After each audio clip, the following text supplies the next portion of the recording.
houve um roubo em uma concessionária aqui da nossa cidade, e aí nos chamou a atenção, porque ele era extremamente violento. E aí, além de subjugar todo mundo, tanto o cliente como os funcionários, ele sempre perguntava: quem é o proprietário?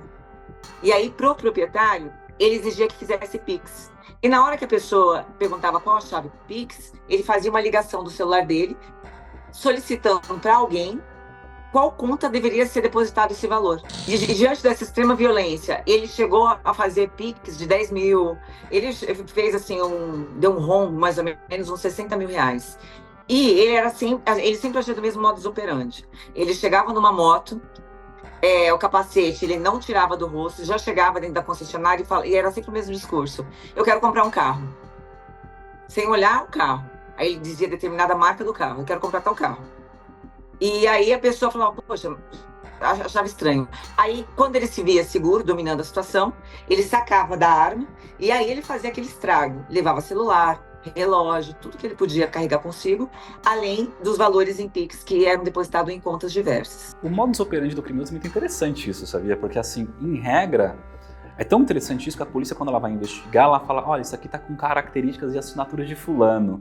Porque é meio que um modus operandi, ele aprende um jeito de fazer a coisa e ele meio que segue esse padrão, ele segue um padrão mental, porque ele viu que aquilo foi uma facilidade, ele já tá com confiança no que ele faz. Então esse padrão de cometer assaltos, cometer furtos, por exemplo, que muita gente comete, começa a ter um padrão de assinatura do criminoso.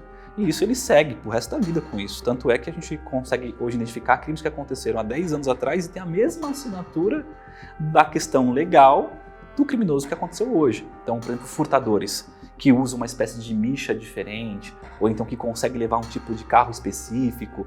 Isso são padrões de assinatura. No caso dele é a mesma coisa, ele tinha um padrão. Ele criou um padrão mental de como cometer o crime, que ele tinha mais facilidade de cometer, e ele foi cometendo com essa facilidade que ele criou. Primeiro, entender de fato que você ganhar a confiança de alguém para cometer crime, você tem uma qualificadora aí em determinados crimes específicos. Por exemplo, no crime de furto, você quebrar a confiança, ou seja, por exemplo, a empregada doméstica tem a confiança do patrão, você tem a questão do acréscimo da questão legal nisso aqui. Mas nesse caso, como ele cometia o roubo de fato no final, ele fazia o assalto, é só questão de aumento de pena mesmo. Então continua a parte do artigo 157 lá do roubo, só acrescido de pena nesse caso. Quase um mês após a queixa do roubo na concessionária da Avenida Conselheiro Rodrigues, no dia 7 de novembro, a polícia recebeu informações do possível paradeiro do criminoso, graças a um grupo criado pelos investigadores com os comerciantes para denúncias. Desta vez, ele estaria na Avenida Afonso Pena. A equipe prontamente foi em busca de identificar e prender o suspeito. Só em Santos, com esse trabalho de comunicação entre população e polícia, meus investigadores fizeram um grupo específico para compartilhar notícias, para não vazar, com esses comerciantes, todos do mesmo ramo, para que nós pudéssemos estar identificando e orientando o que fazer. Tanto que depois do segundo, terceiro roubo, quando a gente já estava ali a par, a gente já pediu para eles tomarem essas condutas, né? Essas medidas de colocarem as câmeras com melhor resolução, para que a gente pudesse ali estar tentando verificar pela imagem do rosto. A segurança é uma coisa muito interessante no criminoso. Ele vai ganhando tanta confiança, e assim, eu atuei em casos que o próprio criminoso me falou isso no meio do caminho. Ele falou: eu fui ganhando uma certa confiança de fazer a coisa que eu perdi um pouco do medo daquilo dar errado. Então, no caso dele é a mesma coisa. Quando ele vai ganhando uma certa confiança, que ele fez o primeiro deu certo, o segundo deu certo, o terceiro deu certo, o quarto ele fala: não, é só fazer daquele jeito que vai dar. Mas a vida real é que ele não pode contar com os imperpécios da vida. Então, às vezes vai trombar um policial de fato, ele vai encontrar uma pessoa que vai o reconhecer, vai reconhecer a moto. Nós temos hoje a questão de detectores, como câmeras do Detecta, que pode fazer o caminho para onde você percorreu. Então tudo isso é a questão. O excesso de confiança, em regra, são duas coisas que deixam o bandido em regra cair. O excesso de confiança e a vaidade. Ele comete vários crimes e ele começa a postar na internet que ele está ganhando muito dinheiro. A vaidade. E a questão do excesso de confiança, ele cometeu o mesmo crime várias vezes e achar que nunca vai ser pego.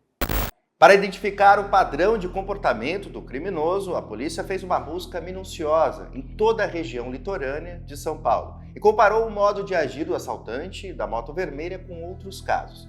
A comunicação e o uso de imagens de câmeras de segurança foram essenciais para a identificação do suspeito. Nós temos um trabalho aqui na região de combate aos crimes patrimoniais.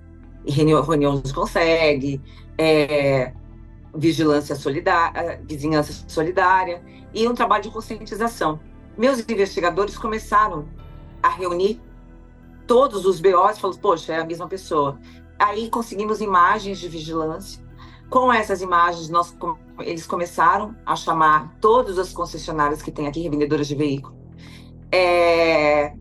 E aí, uma delas, já sabendo como era o modus operandi, que esse tipo de comércio estaria sendo alvo, já se precaveu e aí estacionou o carro de maneira que, se ele chegasse, ele não conseguisse fugir. E foi numa dessas vezes que o roubo dele não se concretizou. E então, ligaram para os meus investigadores e a equipe falou, doutora, ele está na nossa área, vai dar para pegar ele hoje em flagrante. E aí ele fugiu para São Vicente. Eles conseguiram, como ele estava de moto e a viatura não conseguiu alcançá-lo, e aí ele foi rumo à Praia Grande, São Vicente, Praia Grande. Quando você pega hoje grupos fechados, condomínios, por exemplo, grupo de síndicos, você já tem esse estudo mesmo, esse acompanhamento da polícia explicando, olha, gente, isso aqui é bom para segurança, aquilo outro. O que eu vejo hoje, infelizmente, é que a gente se tornou uma sociedade que trabalha demais e pouco se comunica, né? Então, se as pessoas parassem para conversar mais e chegar nesse consenso, fazer grupos de estudos, fazer grupo de apoio, comunidade observadora, a gente diminuiria muito os riscos que nós temos hoje de vários crimes, principalmente de furtadores. Furtadores, eles cometem crimes exatamente assim, com a situação de brecha nas casas, aquelas casas que estão ali abandonadas, ou seja, os vizinhos não têm aquela comunidade vigiante. Então isso é importante mesmo.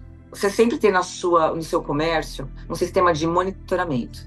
Um sistema de monitoramento que tenha boa resolução e que tenha armazenamento de imagem, de pelo menos uns 5 dias. Segundo, tente colocar os seus veículos, como eu disse, no caso de lojistas, eu estou dizendo, né? Colocar alguns empecilhos que impeça a pessoa de ingressar e sair, algumas dificuldades. Coloque algumas dificuldades nesse trânsito, né? A terceira coisa que eu acho muito importante é fazer parte de uma comunidade, de um grupo ali de CONSEGs, que são os Conselhos de Segurança, e tá passando sempre informações. Eu falo o seguinte, eu trabalhei uma época em Diadema e tinha assim uma região de lá que era extremamente segura. Por quê? Tinha uma câmera no começo da rua, uma no meio, outra no final. E assim, todo mundo que ali entrava, se um via alguma coisa irregular, já acendia uma luz. E aí era um sinal. Depois, com o WhatsApp, é muito mais fácil ainda.